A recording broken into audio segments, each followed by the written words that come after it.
El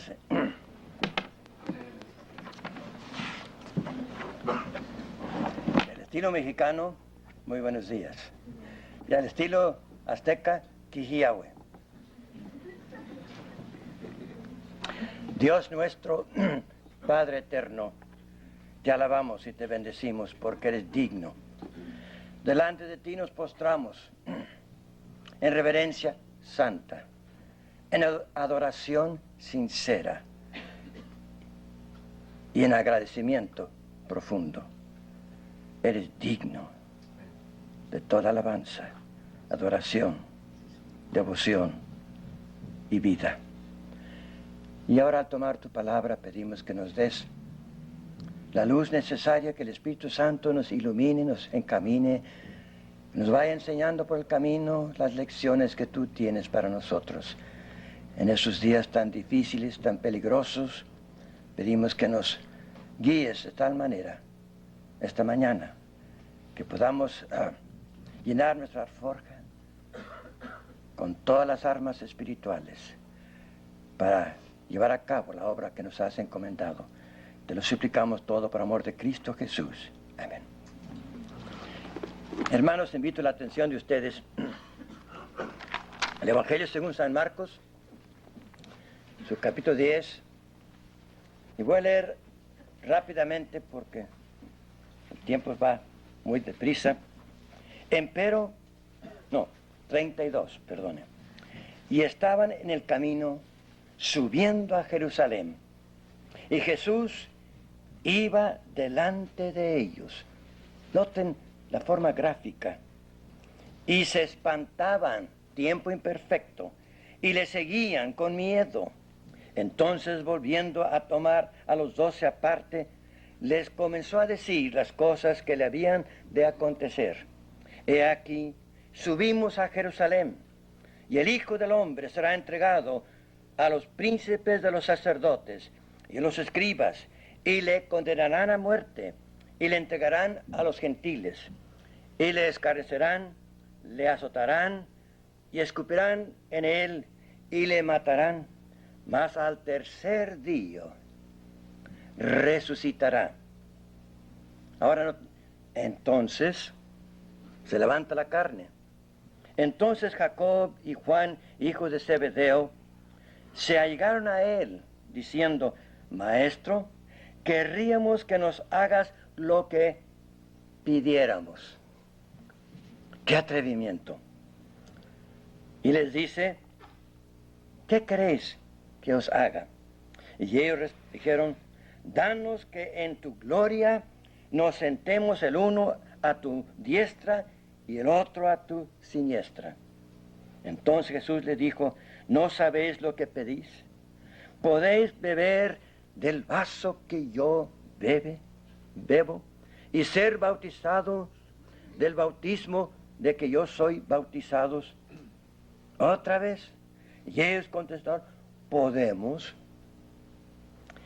Y Jesús le dijo: a la verdad, del vaso que yo bebo, beberéis, y del bautismo de que yo soy bautizado, seréis bautizados, mas que os sentéis a mi diestra y a mi siniestra, no es mío darlo, sino a aquellos para quienes está aparejado.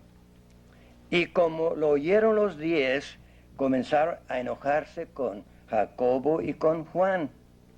Mas Jesús, llamándoles, les dijo a los 12: ¿sabéis que los que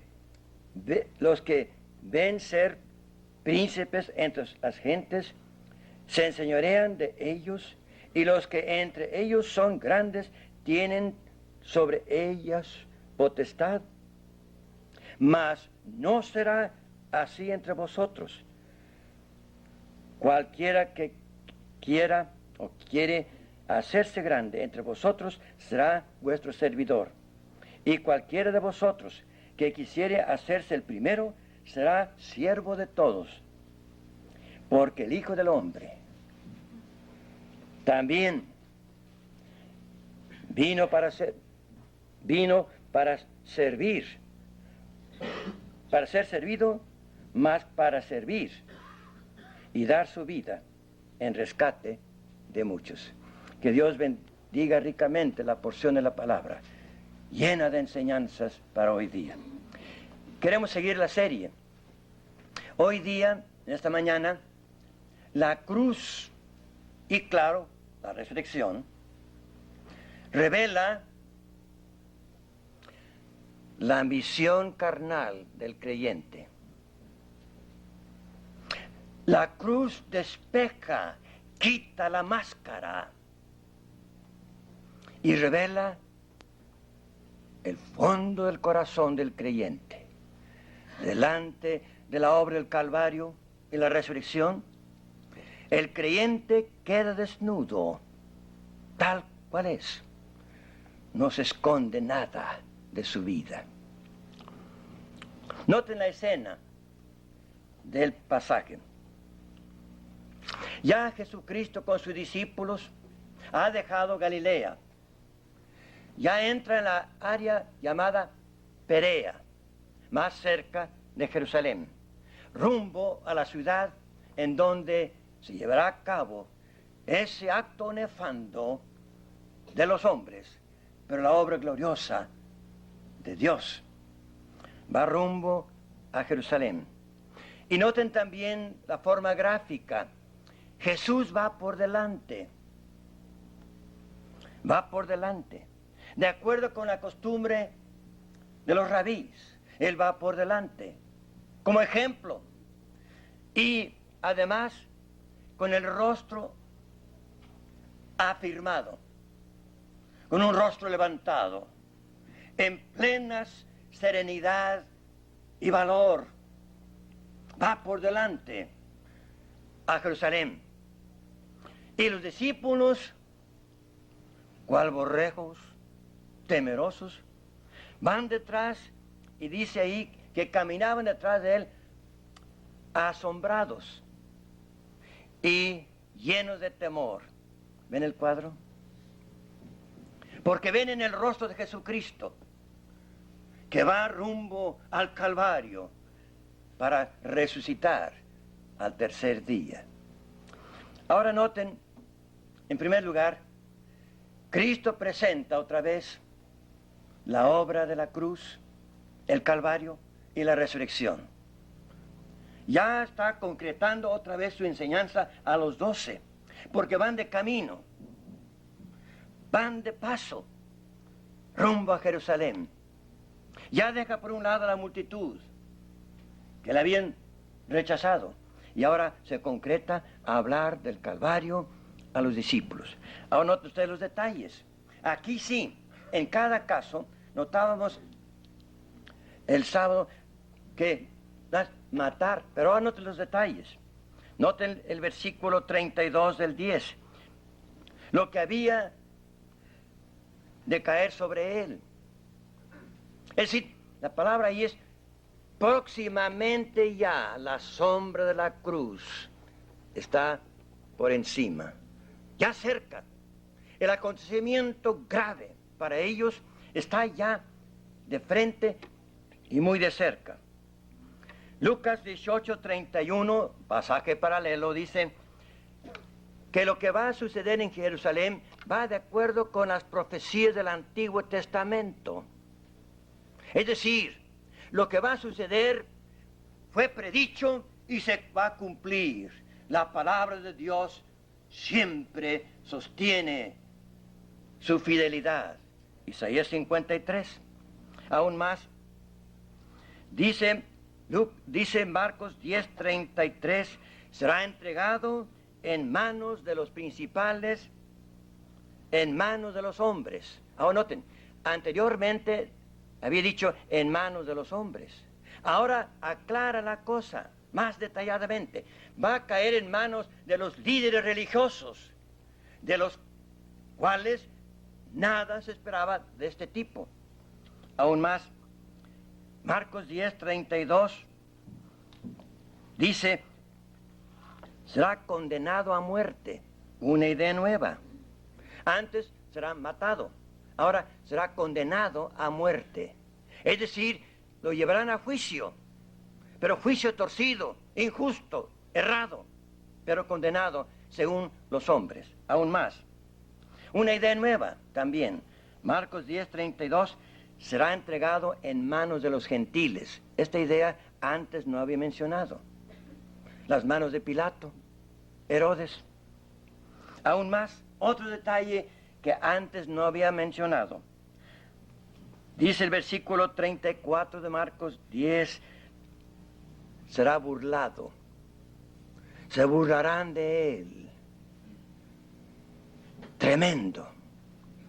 Aún más, Marcos 10:34, escupirán sobre su rostro bendito. Otro detalle. Está pintando el cuadro tal como iba a ser, en detalle. Los colores muy brillantes de su sufrimiento. Aún más, Marcos 10:34, será azotado. Esa espalda sagrada, desnuda, con manos impíos, será azotado dura y cruelmente. ¡Qué tremendo! Aún más, dice ahí, será crucificado. Por primera vez se menciona la cruz ignominiosa. Anteriormente sería matado, pero ahora define la cruz ignominiosa, el castigo más cruel que el Imperio Romano conocía e imponía. Los detalles muy bien declarados. Sufrimiento horrible, maltrato cruel, desprecio del pueblo por quienes había venido a salvar. Pero al tercer día iba a resucitar en gloria. Noten que en este caso, ya más cerca de Jerusalén, no esconde los detalles, agrega. ¿Para qué? Para que los discípulos entendieran que no iban de vacación, que no iban a un picnic, que no iban a un paseo, a una fiesta, iban rumbo a la cruz, que tornaría Dios en victoria la resurrección. No esconde los detalles de la cruz. Cristo no esconde el sufrimiento que a él va a tocar, para que la cruz no sobreviniera de sorpresa, ni los detalles serían para los discípulos una sorpresa. Sí, tenemos Isaías 53, donde nos dice el escritor inspirado, Isaías, despreciado los hombres, desechado. Sobre él los pecados. Noten ustedes, hermanos, que aquí Cristo describe los sufrimientos físicos, porque no pudo describir los sufrimientos morales, porque ni los sufrimientos físicos entendían los discípulos, mucho menos los demás. Pero describe para que ellos entiendan claramente lo que va a suceder. Hermanos, jóvenes, en la Biblia no se esconde los sufrimientos de la cruz. De ninguna manera, dice Pablo en 2 Corintios 5:31, aquel que no supo, no conoció pecado por experiencia de ninguna forma, sin artículo, pecado, su esencia, su carácter, ni pensamiento, ni actitud, ni actividad. El que no conoció pecado fue hecho, ahora esto, en un momento de tiempo pasado en la cruz, fue hecho pecado, la esencia de pecado. Y aún más, Isaías 53, ¿cuántas veces herido, perforado, crucificado? Para que ellos entendieran de nuevo que esa jornada terminaría en un cuadro trágico a la vista humana, pero un acontecimiento glorioso a la vista de Dios. Pero ellos vieron solamente desde el punto de vista humano. Ninguna impresión hizo, ninguna impresión. Sufrimientos horribles. Sin embargo, no entendieron. No, nada les afectó. Y hermanos, ¿cuántas veces usted y yo leemos los pasajes como Isaías 53? También otros pasajes. Dios mío, ¿por qué me has abandonado? Y leemos y los pensamientos andan vagando. Parece que no hace ninguna impresión el precio que costó la salvación tuya y mía. Por tanto, no apunten el dedo de juicio sobre los discípulos, ni yo tampoco, porque nosotros somos del mismo calibre. Podemos presenciar el cuadro de la cruz y no sentir gran cosa, ni agradecimiento, ni aprecio, ni nos rendimos a los pies. Señor mío y Salvador mío. Así es el corazón humano. Poca impresión. Yo recuerdo haber leído de un caso cuando se presentó un mensaje evangelístico en donde el hermano con entusiasmo y con la plenitud del Espíritu hablaba del precio del Calvario, los sufrimientos, no tanto físicos, pero espirituales de aquel que murió como pecado por nosotros. Tal fue la impresión aquel entonces, aquella noche, que un hermanito sentado ahí, creo que de la India, sintió tremendamente, con emoción santa, la compra que se había hecho para él. El día siguiente, el hermano conferencista y el pastor de la iglesia iban por una vereda cuando vieron a aquel hermano que estaba anteriormente en servicio, jalando un arado, y su hijo manejando el arado. El pastor se para y pregunta: oiga, hermano, ¿qué pasó? ¿Se murió la mula? ¿Se murió el buey? ¿Por qué está usted jalando aquel aparato, arado? ¿Por qué? Y aquel hermano con lágrimas dijo: hermanito, anoche cuando yo realicé de nuevo la obra elocuente, gloriosa de la cruz, yo no tenía nada que dar, centavos no tenía, pero el día siguiente fui y vendí mi mula y los centavos los entregué para la obra de Dios, y ahora estoy jalando el arado. Un ancianito viejito jalando un arado. Oh, hermanos, ¿cómo podemos ser tan duros de corazón que delante del Calvario no derramemos lágrimas de gratitud? La segunda cosa, el mensaje de la cruz en plena luz, pero también el mensaje de la cruz y resurrección revela ambiciones carnales. Ahí están esas ambiciones, ocultas quizá,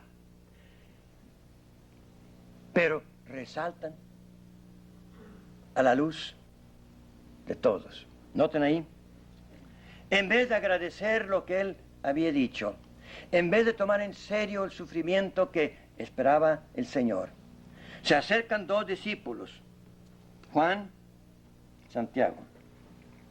Estos dos, con Pedro, habían tenido dos experiencias muy gloriosas que los demás no habían tenido. El primero, la casa de Jairo. Cuando entró Cristo, echó fuera todos menos los padres e invitó a Pedro, Juan y Santiago que entraran con él a presenciar el cuadro del milagro de muerte a vida. ¡Ah, qué privilegio! Más tarde, esos mismos tres los llevó al monte de la transfiguración, en donde vieron la gloria de Cristo, oyeron la voz del cielo: este es mi Hijo amado, a él oíd. Pero parece que esas dos experiencias, en vez de humillar a esos dos, despertaron ellos ambiciones carnales. No pudieron disfrutar de bendiciones sin dejar que ver, dejar salir egoísmos en forma de ambiciones vanas, carnales, nefandas. Y ahora se acerca. Cuando él había dicho cómo iba a sufrir, en vez de hincarse de gratitud, con todo valor, vano y necio, le preguntan, Señor, noten, queremos, y noten cómo lo llaman, maestro. La palabra maestro es el que enseña. ¿Por qué no dijeron Señor, Rey, Salvador? O sea, el contexto está hablando de la cruz. No, maestro. Porque como maestro queremos que nos dé lo que queremos. Como Señor no podían pedir lo que iban a pedir. Señor, queremos que nos des lo que queremos. No podrían. Pero como maestro sí. Queremos que nos des o que nos hagas lo que queremos. ¡Qué carnalidad! ¡Qué antojo tan necio! ¡Qué ambición tan horrible! Pedir que Cristo hiciera lo que ellos querían. Cuando Él había revelado en esos momentos anteriores que Él había puesto toda su voluntad a los pies de Dios Padre. Una vida sin egoísmo, sin orgullo, sin ambición. Y ellos, una inyección carnal. Queremos que nos hagas lo que nosotros queremos. Lo que queremos nosotros. Ahora, hermano, note ahí. Queríamos, ahí la palabra es telo. También significa desear. Pero muchas veces lo que nosotros hemos determinado. Y me parece más de acuerdo con el contexto. Queremos que nos hagas como nosotros hemos determinado. Ah, sí, maestro. Dice Cristo, ¿qué cosa quieren? Qué paciencia. Qué ternura. Cuando bien sabe, ambición carnal. Y dicen los dos descaradamente, Señor, en tu reino. No en la cruz, no. No es en la cruz, uno por cada lado. No, ahí no. No. En tu reino están enloquecidos con el reino. Están encantados con el reino, con el trono. Ahí sí. Por un lado, quiero que me pongas a mí, Juan, Santiago. Uno como secretario de Hacienda y otro como secretario de Gobierno. En tu reino, Señor. Pues no quieren mucho, ¿verdad? En la carne pide todo a precio de pecado. Y para hacer las cosas peores, viene la mamá. ¿Quién sabe dónde salió la idea? Yo creo de los dos, pero la mamá viene a solapar el antojo de los hijos. Pues muchas madres sacrifican todo por sus hijos, hasta su honra. Y noten cómo se acerca ella, de la misma manera. Se postra delante de él. Ah, qué piedad. Y noten, dice ella, pide que hagas algo por mis hijos. Cambia un poco la cosa, pero de todas maneras, qué sutileza. ¿Pero qué va a pedir? ¿Algo? Va a pedir mucho. Y repite la misma petición. Quiero que un hijo mío, en el trono que tú vas a ocupar, que él ocupe a lo menos un lugar a tu derecha y a tu izquierda. Bueno, pero la cosa es peor. Los discípulos, los otros 10, cuando escuchan eso, se enojaron. ¿Por qué se enojaron? Porque ellos también querían la misma cosa. Entonces, unánimemente los 12, quién sabe cuántos sillas querían en el trono, pero al menos querían cada uno su sillita. Se enojaron. ¡Oh, qué ambición tan carnal! ¡Qué ambición tan necia! ¡Qué ambición tan horrible frente a la cruz y la resurrección! En vez de humillarse, se ensalzan y dan expresión a una ambición nefanda, el trono.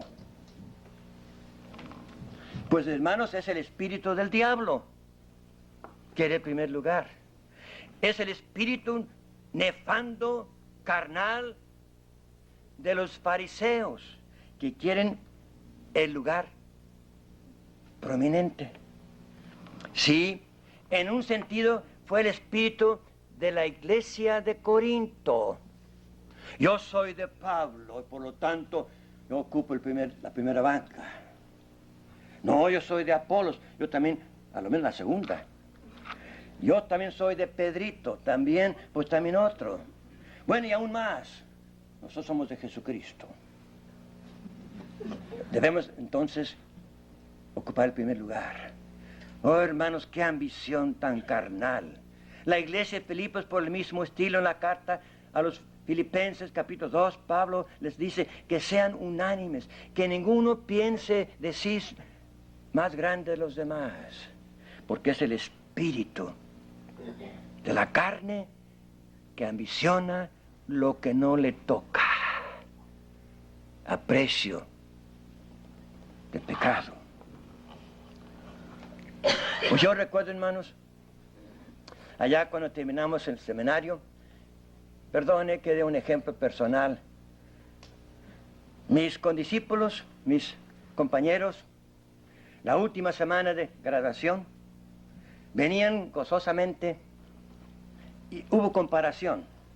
¿Qué iglesia te toca a ti? ¿Qué iglesia te ha llamado? Ah, pues la iglesia de Pittsburgh, la primera iglesia de Pittsburgh. Y con eso andaban en la tercera nube. Prestigio, ambiciones ya para realizarse.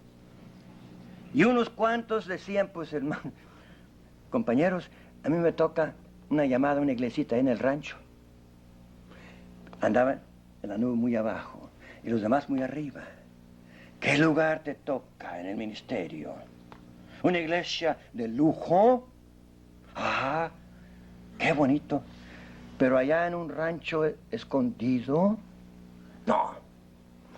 Puestos. Yo oí de un caso, hermanos, de un hermano que dijo, ya no voy a asistir a los servicios de esta iglesia porque no me han nombrado anciano gobernante. No se rían porque es muy común. Sí. Entre nosotros también puede haber esa ambición. ¿Quién está dispuesto a que Dios lo ponga en un lugar donde no hace mucho brillo? Sí, la cárcel, donde tendrá que sufrir ignominiosamente en escondido. Buscamos puestos. Oh, hermanos, y cuántas luchas yo he encontrado en iglesias, hermanitos en competencia a ver quién le toca el puesto más elevado. Y entre el ministerio también. Sí, qué iglesia de lujo me toca. Puestos. Oh, hermanos, la cruz revela a fondo cuál es la motivación que nos lleva tras a Jesucristo. Sí, identificados con Él en la cruz, ¿qué puesto me toca? Señor, quiero que me des lo que yo quiero. Tantas veces hemos oído, ya no voy a orar porque Dios no me da lo que quiero. Una hermana allá en Thompson Challenge, siempre en su testimonio decía, pues mi Diosito es muy bueno conmigo. Y siempre el testimonio, no fallaba. Y todos ya esperaban lo que iba a decir. Porque siempre Dios, mi Diosito, siempre me da lo que yo quiero. Bueno, la pregunta, ¿y si no da lo que quieres? ¿Será Diosito todavía? Jóvenes, cuidado con las misiones. Si Dios los coloca en un lugar miserable, donde no pagan ni siquiera el sueldo, y no hay comodidades, no hay casa, sino un petate en donde dormir, ni carro para caminar, sino a pie. ¿Está bien? ¿Qué ambiciona usted para el Señor frente a la cruz?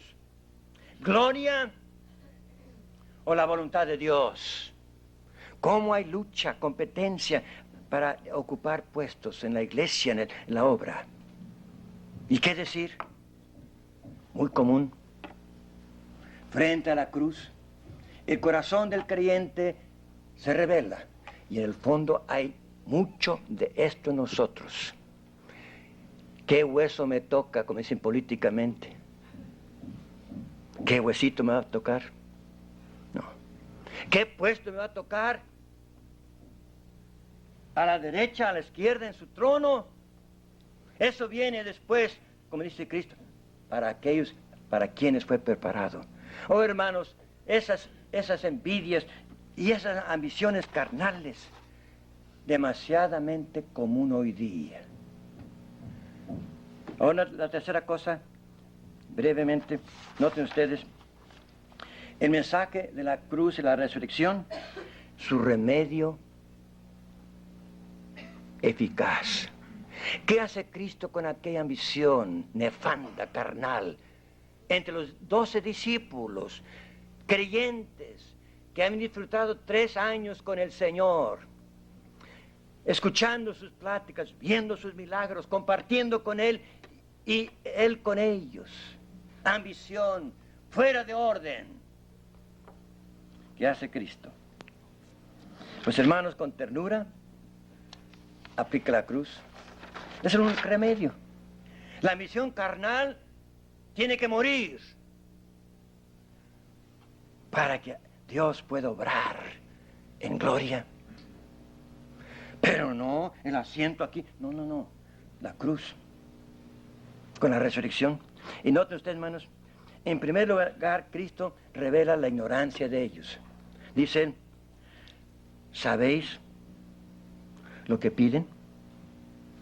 En vez de regañarlos, y lo merecían, porque estaban en un nivel carnal, del alma, egoísmo, competencia, ambiciones necias, comienza con ternura.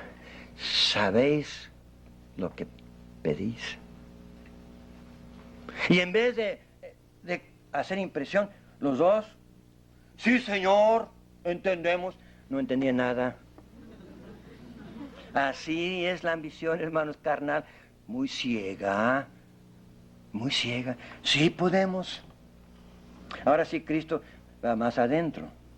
Comienza con, ¿saben lo que quieren? Sí, cómo no, muy bien, ahora sí. La cruz, con la resurrección, tiene que entrar muy adentro. Y Cristo les dice, ¿podéis tomar de la copa que yo tomaré? ¿Recuerdan el jardín de Getsemaní? Esta copa. Y aún más, el bautismo con el cual yo seré bautizado. ¿Están dispuestos? Está hablando de la cruz, en 2 formas simbólicas, pero tremendas. La copa y el bautismo, en sentido bíblico. ¿Y cómo contestan? Pues sí podemos. Oiga, qué locura. ¿Hasta qué grado van a llegar a entender su ignorancia, su torpeza, su atrevimiento, su ambición nefanda? ¿Hasta qué grado? Así es el corazón, hermanos. Sacrificamos todo menos las ambiciones. Entonces Cristo otra vez aplica la cruz. Muy bien, así va a ser, van a morir. En un sentido, Santiago no lo dice, vas a morir. Y tú, Juan, la isla de Patmos. ¿Hasta ahí entonces entendieron? Hasta ahí parece que entendieron. Y en cuanto a los 10, hermanos, ¿cómo los trata Jesucristo con la cruz? Nota en primer lugar, dice ahí el versículo 42, que el lugar que le corresponde a la mano derecha y a la izquierda será para aquellos para quienes ha sido preparado. Es decir, Juan y Santiago, en un sentido, insultaron a Cristo con su petición. Parece que la impresión es esta, a lo menos que a mí me da, que pensaban en forma política, no en forma cristiana. Porque la ambición, hermanos, corre con toda dar en la política, ambición. Y dice Cristo, este lugar que ustedes piden, yo no la doy con el político. Favoritismo. Porque pensaban, ya que somos los dos que hemos estado contigo en el Monte Transfiguración y en la casa de Jairo, Señor, háganos derecho. Dice Cristo una palabra, no soy político. No doy nombramientos de golpe de favoritismo. Los puestos en el reino son para aquellos para quienes ha sido preparado. Y entonces, con los 12, con los 10, ¿qué dice? Dice además que en el mundo los puestos se colocan como el hombre quiere, pero en el reino de Dios no tal. Y dice ahí, recuerda, tal vez repite, el que quiere subir tiene que bajar. Y aún da su ejemplo, que el Hijo del Hombre no vino para ser servido, sino para servir y dar su vida en rescate. Ahora la palabra rescate ahí es en pago, en efectivo, por la salvación. No solamente hace la comparación en la idea del mundo, que los puestos son nombramientos a veces de favoritismo que no merecen el cargo. Y los puestos en el reino de Dios son puestos que han pasado por la experiencia de la cruz y la resurrección. Qué distinto. En el mundo puestos en muchas partes y casos por favoritismo. En el reino no hay tal cosa. El que tiene que subir, tiene que bajar. ¿Cómo aprendió pobre José eso?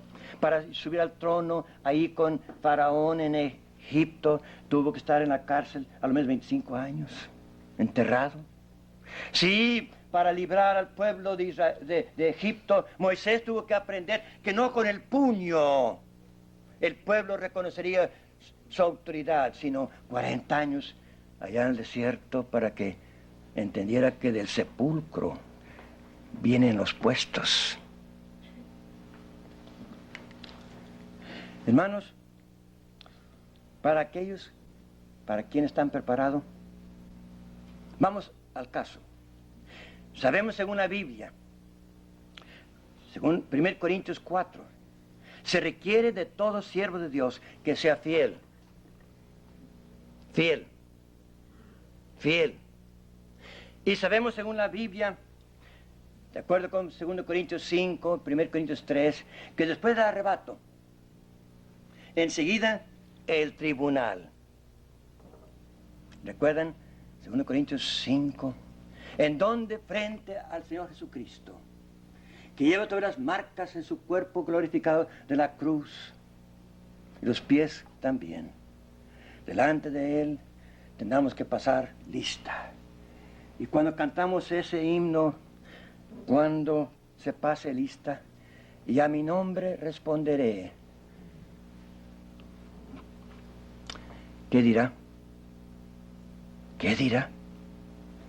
Delante de Él vamos a pasar lista, repito, y todos los hechos de la vida van a descubrir. Los que fueron hechos en la carne y los que fueron hechos por el Espíritu. Y habrá 5 coronas. Y yo entiendo que en el milenio, yo no sé, no voy a entrar en el asunto profético, pero yo entiendo, por ejemplo, en Revelación 3:21, al que venciere, le daré lugar conmigo en el trono. Una vida victoriosa. No importa el lugar. Una vida que vive para Cristo solamente y su gloria y no busca puestos, no busca comodidades. En aquel día vamos a llevar unas sorpresas tremendas. Los que pensaban que ocupaban puestos de mucha categoría, quizá sean los últimos. Y un hermano humilde, que el mundo no hizo caso, quizá de él, pero en el fondo del corazón había pasado por la experiencia día tras día de la cruz y la resurrección, y en aquel día se llamará la atención ocupar un puesto en el milenio, como un administrador en el milenio. Yo no puedo menos que pensar y temblar. Como dijera Billy Graham, cuando pienso del tribunal, así nos decía en Berlín hace unos años, yo tiemblo porque hay tantas cosas en mi vida necias, tanto tiempo perdido, tantos esfuerzos, quizá de vanagloria. En aquel día, el lugar que va a corresponder al hermano y la hermana no será el puesto que haya ocupado aquí, sino hasta que fondo llegó la cruz y hasta que alcance la resurrección. ¿Hasta qué grupo? En aquel día estoy seguro, en aquella asamblea donde tú y yo estaremos presentes, examinados, desnudados. Yo estoy seguro de las 5 coronas. Voy a oír la voz. Estoy seguro porque conocí su vida, anduve con él y vi su vida en donde él tomaba la cruz todos los días y la resurrección. Don Ricardo se va a parar aquel hermanito humilde. El mundo no supo mucho de él, pero qué vida llevó por la gracia de Dios. Vida crucificada a la luz y a la experiencia de la resurrección. Aquí está tu corona. Si el puesto en aquel reino será para aquellos para quienes fue preparado. Ahí no habrá favoritismo. Ambiciones carnales, ya no habrá lugar para ellos. El lugar que nos toca en el reino será el lugar que nos corresponde a la luz del Calvario y la resurrección. Yo recuerdo allá en Berlín, el hermano cuya conferencia me tocó el corazón fue la conferencia del hermano Halverson, ahora capellán del Senado. No voy a contar su historia, no. Pero cuenta su biografía de un caso, que cuando terminó sus estudios en el seminario, pues recibió un llamamiento a ser pastor asociado de una iglesia lujosa. Pues del seminario a un puesto, ahora sí, he llegado a donde me corresponde. Y para evitar esa ambición carnal y necia, Dios en su misericordia lleva a cabo una obra. Recibe un llamamiento de una iglesia allá en California y no se da cuenta, una iglesia humilde, y acepta, pensando quizá para arriba más. Y cuando llegó allí, se dio cuenta que era una congregación muy humilde, muy pobre, en un lugar, un rinconcito allá escondido. Pues ni modo, ahí está, había aceptado, ni modo. Pero después de un año o 2, aquel hermano dice en su biografía, estaba yo tan desesperado, que ahí yo trabajaba y nadie se daba cuenta. Yo preparado, etcétera, parece que nadie se daba cuenta de mi preparación, de mis talentos y nada.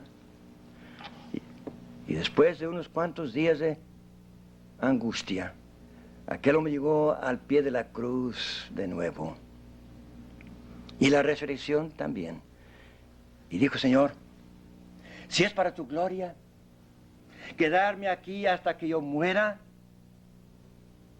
con salario muy limitado, con prestigio bien poco, Señor, aquí estoy dispuesto a vivir y trabajar con todo mi celo hasta el fin de la vida, si es tu voluntad. Sí, y de ahí Dios lo llamó a Washington y ahora es capellán del Senado. Pero tuvo que ir hacia abajo para ir hacia arriba. Termino con esto y voy muy breve. Nota aquí. Es tu lugar y servicio insignificante, atiéndalo con cuidado y amor, puesto que Él ahí te ha puesto. Es tu lugar un lugar importante, guárdalo con esmero y afán, porque ahí Él te colocó. Cualquier lugar que Él te ponga, no es tuyo solamente, es también de Él que está contigo. Atiéndalo con todo tu corazón, porque Él ahí estará contigo. Hermanitos, termino. En esta mañana, el cuadro de la cruz y la resurrección no revela muchas ambiciones que tú y yo tenemos ya muy metidos. Y no las exponemos al público, tenemos vergüenza. Pero estamos planeando qué puesto me va a tocar, y qué lugar, y qué salario, y qué... Cuidado. La cruz revela el corazón humano con sus ambiciones carnales, nefandas y horribles. Esta mañana a la luz, ¿cuál es tu ambición? ¿La gloria del Señor? ¿O qué puesto me toca en la escuela, en la iglesia, en el campo misionero? Que Dios nos libre de esas ambiciones carnales que destruye el testimonio y la eficacia del creyente, porque no está dispuesto a reconocer que con Cristo está crucificado, porque Dios no puede usar una vida que no está crucificada y resucitada, ningún talento sin que sea crucificado.